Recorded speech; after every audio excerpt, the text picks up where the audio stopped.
Kaya nga, ito na guys, ipapakita ko na po sa inyo ang buong video itong ating maestranza Fort Santiago. Ito po ay talagang sinisikapan ko na makakuha ng drone shot itong napakagandang plaza. Kailan lang ito ay binuksan po ng ating mahal na Pangulong at ang ating First Lady Liza Araneta Marcos. At ako ay naghanap talaga ng paraan para naman ay ipapakita ko po sa inyo na ganito na pala kaganda ang ating esplanade. Let's go! At baybayin po natin yung kahabaan ng ating maestranza. Ayan po yung mga tao ay talagang sila po ay nag-i-enjoy sa nakikita po nila dito sa ating plaza. Pati itong lumilipad dito guys, at medyo kabado pa. Hindi po natin akalain na makukuha natin yung sunset, no? Ang sunset kasi ay pababa na. Yun po ang hitsura niya pag kayo ay dumating ng ganitong oras, mga 4:30 to 5 mga kaibigan. Makikita nyo po ang sunset. Kaya nag-against the light po tayo sa ating nakikita. Ayan po, at ang ating kulay pula dyan na pakurbada, yun po ang ating rotonda. Ang rotonda naman po ay maglalagay daw yata ang ating nakakausap dyan, ang ating mga architect at saka engineer. Maglalagay daw sila ng parang circle lang para iikot lang po doon ang ating nagbabike or nagja-jogging. Ayan po ang ating Fort Santiago. Yung kulay puti dyan, yan po ang ating boardwalk mga kaibigan. Grabe talaga. At hindi ko akalain ang ating Fort Santiago ay magiging ganito na. Nung huling kuha ko dyan sa loob ng ating Fort Santiago, yung may puno dyan, yung may stage, ay talagang napakarumi, ang daming basura. At kung kayo ay nakapanood doon sa ating previous na video dyan at naka-upload naman, grabe po. Akala mo naman ay binaha at doon po na-stuck yung mga kahoy. Ang daming kahoy na bulok. Ngayon ay naayos po, no? Grabe. Marcos lang po talaga ang malakas. Ayan po ang ating ruins na tinakpan po nila ng blue at saka itim na tela. Ayan, no? Hindi lang yan guys, ang napapansin ko dito, napakaganda ng ating tubig. Wala po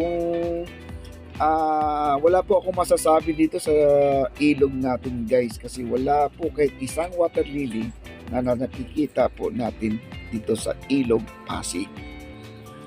Kaya ako ay paulit-ulit ko na lang iniikot-ikot tong drone na to para naman ay makita nyo buong detalye mga kaibigan.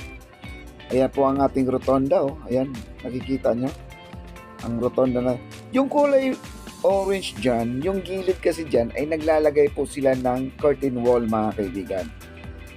Yun po ay support doon sa kapag nagkakaroon tayo ng bagyo, tumataas ang ilog, tapos may dumadaan na mga vapor, tugboat, or kung ano mang dadaan dyan, umaalon po talaga yan.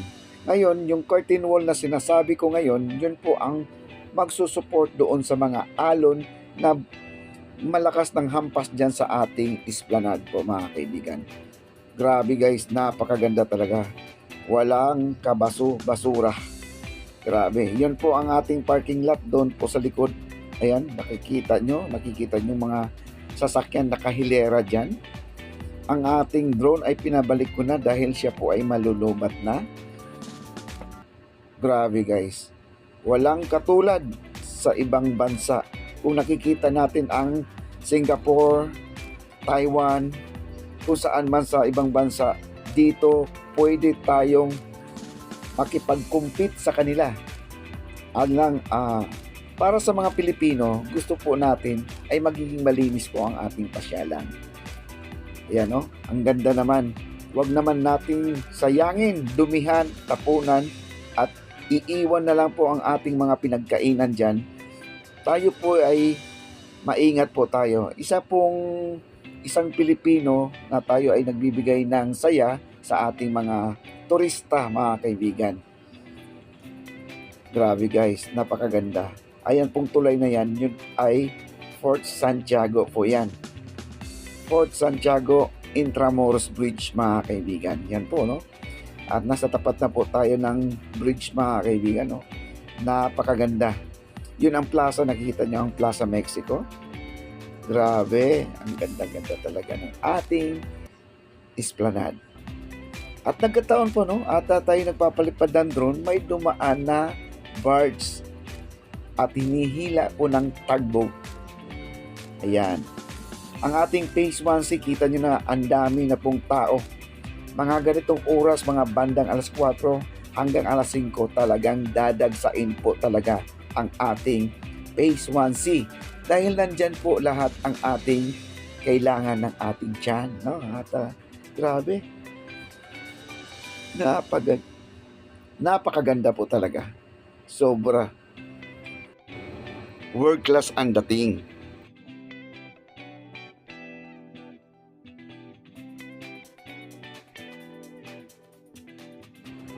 Grabe, oh, kitang-kita nyo naman guys. Sa loob ng 4 na buwan lang po yan ginawa ng ating kontraktor. Hindi po sila nag-aksaya ng oras, panahon at oras dito sa ating esplanade, Maestranza Fort Santiago. 4 na buwan lang po yan. Napakabilis lang po nilang gumawa. Ayan. Salute po ako sa mga kamay na mga gumagawa nito, mga workers. Maraming salamat po, no? At talagang nakikitaan po ang inyong mga trabaho ay talagang napakatibay po, guys. Ayan ang ating tulay. Marami na pong tao dito sa ibaba ng tulay. Ngayon, guys, pinagbabawal na po may magtatambay dyan sa gabi. Meron na pong pulis dyan nakapost, mga kaibigan, sa ibaba ng tulay na yan. Pag marami na pong tao dyan, nagme-megaphone po sila at tinataboy po nila yung mga namamasyal. Ganyan po sila kahigpit ngayon dito sa ating pasyalan. Grabe. Ito na nga po ang pinaka the best dito sa Maynila, guys. Itong ating Pasig River Esplanade po. Yung tulay na yan ay papuntang Divisoria. Yan. Pag nanggagaling po kayo ng Divisoria, dyan po kayo magraramp papuntang Intramuros. Tingnan nyo, pagmamasdan nyo ang ating tubig. Parang naglulumot, guys, sa sobrang linis, no? Wala po tayong nakikitang kulay green dyan. Ayan po, oh. Yung kulay pula dyan na 5 pula, yan po ay vendors, no? Ang mga tinitinda po dyan ay yung mga pagkain po yan. Basta ang pagkain dyan, Friday, Saturday, Sunday lang po sila dyan. 3 araw lang po sila magtitinda. Pagdating ng Monday hanggang Thursday ay sila po wala po dyan. Sa Friday po sila babalik. Kaya sabi nga yung iba, sayang naman nawala yung nagtitinda dahil siyempre nakakapagod, nakakagutom, sa kakalakad. Siyempre naman kailangan po talaga mayroon tayong matsibog. Ayan po ang ating sunset. Napakaganda po ang ating sunset, guys. Ayan, nag-against the light po tayo dun sa baba. Kahit pa paano man lang, ay nasilayan po natin ang sunset. Pag nasa Manila Bay po kayo, ay kitang-kita po yung sunset. Napakaganda po, no?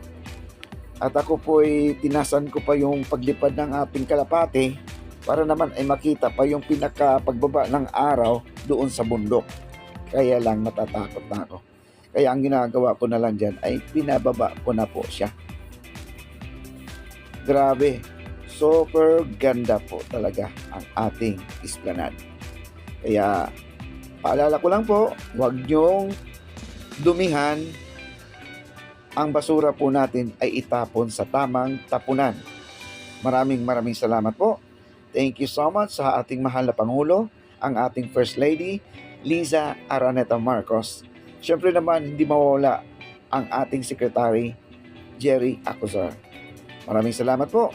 Tayo na po ay lalanding na. Ayan. Yung mga vendors dito, guys, meron talaga silang mga card katulad yung dumadaan dyan. Okay? Maraming salamat po sa lahat. Bye-bye.